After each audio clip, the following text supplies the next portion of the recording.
Hello, good evening, everyone. I am Leonie Stusa. I am your life coach, and welcome to this evening session of my Facebook Live series. I'm really excited to be here this afternoon. The last time I was on would have been last Friday, and it was such an interesting time. All right. This evening, the topic we are going to be delving into is balancing academics and family life. All right. I know parents have this challenge of balancing between what happens at home and their children's academic life. We all want our children at the end of the day to be the best that they can be. We want them to succeed academically, but it's also important for us to create that balance, maintain that harmony at home. Okay. And today I'm going to give you some practical tips so that you can create that balance without feeling overwhelmed.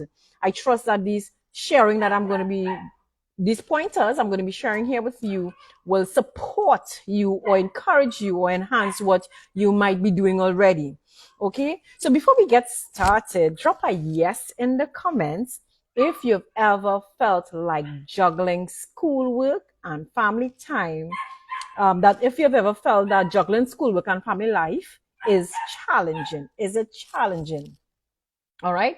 Juggling schoolwork and family life. Is it challenging for you? Drop a yes in the comments. All right. And I just want to let you know that you're definitely not alone in this whole idea of balancing what happens at home and what happens at school, where your children are concerned. You're not alone. And this session is geared towards helping you. All right. Now, one of the first questions we would want to ask is why balance matters. Why does balance matter? Well, number one, balancing reduces stress for everybody in the household. Okay, balancing reduces stress for everyone in the household. A well-balanced home environment reduces stress for parents and the children alike. And it makes it easier to focus on what is important. And of course, it means you have to really plan. And I'm going to give you some tips a little later on where that is concerned. The second reason why balancing matters, why it is important, it is because it encourages academic and emotional growth. When a child feels supported and encouraged and not overwhelmed, he or she, all right, they are more likely to excel in school and develop a healthy mindset. Okay, once it is organized, all right, balancing matters because it encourages that academic and emotional growth. Not only does it do that, all right, it also matters because it strengthens family bonds. All right, balancing matters because it strengthens our family bonds.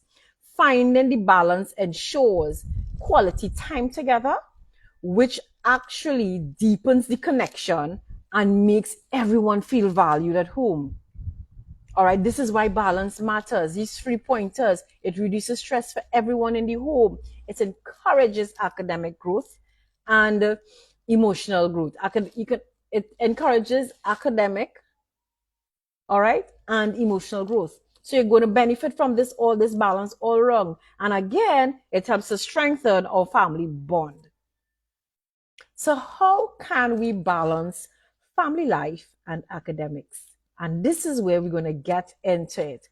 How do we balance it? One of the first thing is that we need to set a family schedule. There must be order. Things must be organized for you to have that balance within the home, to encourage that emotional growth. There must be balance. So one of the first things you need to do is to create a schedule. What does creating a schedule do? It lets everyone know what to expect. When people know what to expect, they're going to be more organized. Your children is going to be more organized. And what you need to do is not just have a schedule without a time. There must be a time for homework. There must be a time for chores. There must be a time for meals. There must be a time for family activities. All right. So setting a schedule for family, it works. And for instance, let's look at a practical example. For instance, you can designate, let's say from 4 to 6 p.m. for homework. Okay, 4 to 6 p.m. perhaps for homework. And 7 to 8, family dinner and a fun activity like maybe a board game. All right, this is just one or two things, but you know your family dynamics. You know what will work in your family. So create that time, create that schedule so that everyone will know exactly what to expect, what each person has to do. The next thing, we need to prioritize communication. Why would this work? Why would this work? Why would this help us as parents, us as even adults or aunties or uncles within the home? Here's what. Open communication ensures everyone is on the same page and feels heard. So you must have that communication, that rapport between the members of the family. All right? And how do we do it?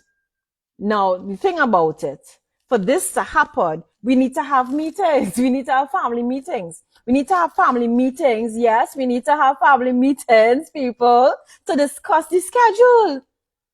All right, the challenges and the accomplishments, and celebrate the wins, whether it's big, whether you consider it big or consider it small, you celebrate the wins.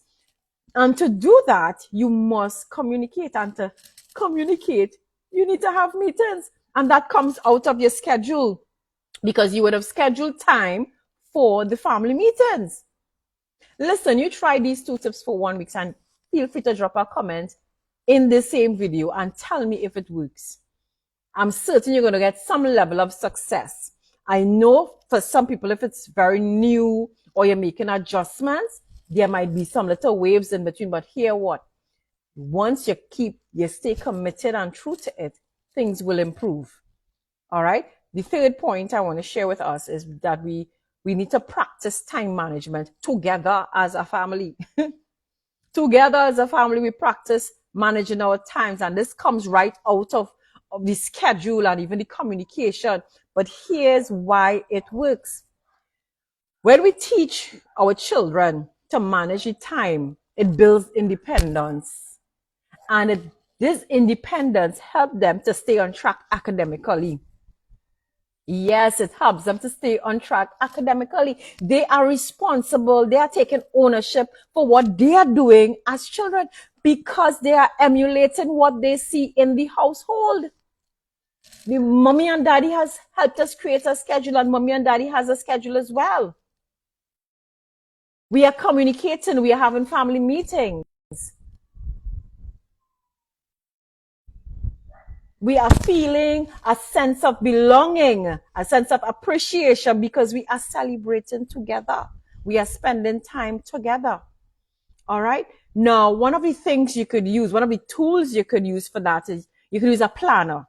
We have a lot of planner, and I know almost every household would have a cell phone or a tablet or a laptop or some device that you could go to the apps like Google Calendar, Microsoft Calendar, and block out the time, block out the study time and the family time, and get going.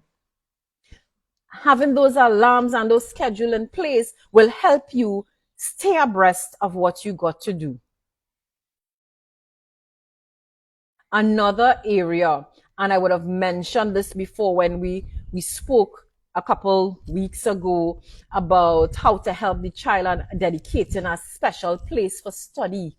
All right. So the fourth tip is create a dedicated study space. Why does creating a dedicated study space, why is that important? Why it will work? Well, having a space that is clutter-free, that will help, and a quiet area, that will help your child to focus and it separates academics from relaxation. Please don't lie down on the bed to study. Parents, don't encourage that. Create that separate space in the home that will facilitate studying. I know a lot of people use, some people use their dining table, and for those Others they use, yes, they have study desk and that sort of thing. But here's what, we don't want to be too close to the bed either. All right, we want to stay clear of that because it's quite easy, when the challenges come. Sometimes the child might, I'm gonna take a little 5 minutes, next minute they sleep for 2 hours, 3 hours, and lose out on that dedicated study time, that space that they would have had there.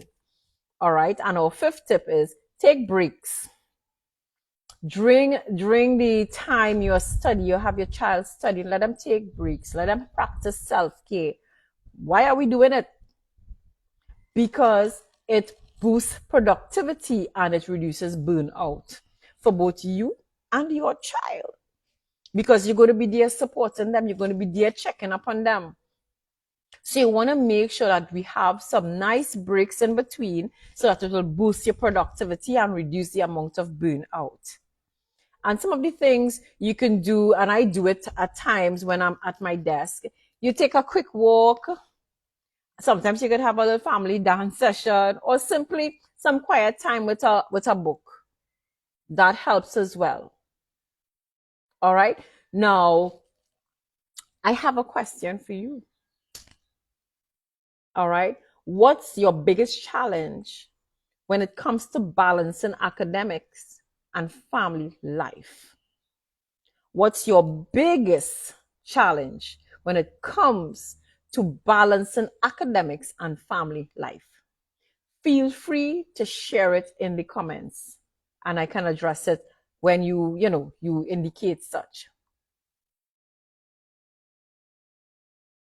Right? And I know sometimes you're going to ask, what if my child doesn't stick to the schedule?